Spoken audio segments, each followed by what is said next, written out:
होलिया में आजादी मुरैया जौनपुर का। राजा जी अपनी शक्तियों का पूरा इस्तेमाल कर रहे हो, लेकिन लौंडा यहाँ नहीं। नमस्कार दोस्तों, जय भोजपुरिया समाज। भोजपुरिया किक में फिर से आप सभी का स्वागत करते हैं। दोस्तों आज हम बात कर रहे हैं ट्रेंडिंग स्टार खेसारी लाल यादव की। ट्रेंडिंग स्टार खेसारी लाल यादव का एक बहुत बड़ा गाना है, देखो स्क्रीन पे चल रहा है, सुन लीजिए। पहले एक कमर देखिए, एल्बम का नाम है जौनपुर के लिए। जौनपुर स्पेशल सॉन्ग है, जौनपुर वालों से निवेदन है एक बार शेयर जरूर कर दीजिएगा। ये गाना बहुत ही अच्छा है, बहुत ही बड़ा बनाइए इसको, जल्दी से जल्द ट्रेंडिंग में लाइए। देखिए गाना बज रहा है, इसके म्यूजिक डायरेक्टर है आर्या शर्मा और राइटर है टुनटुन लाल यादव। हालांकि बहुत दिन बाद दिए खेसारी को गाना, लेकिन जब भी देते एकदम बवाल देते।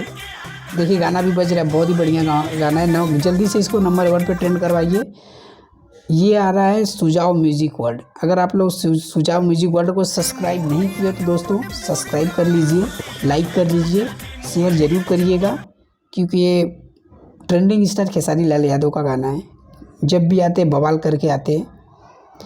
अगर हाँ दोस्तों आप हमारे चैनल पे नए हो तो प्लीज़ हमारे चैनल को भी थोड़ा सब्सक्राइब कर लीजिए, लाइक कर लीजिए, कमेंट ज़रूर करिएगा दोस्तों। कमेंट पढ़ने में बहुत ही मज़ा आता है। मिलते हैं नेक्स्ट वीडियो में, तब तक के लिए आपका धन्यवाद। लेकिन वीडियो लास्ट तक देखिएगा दोस्तों।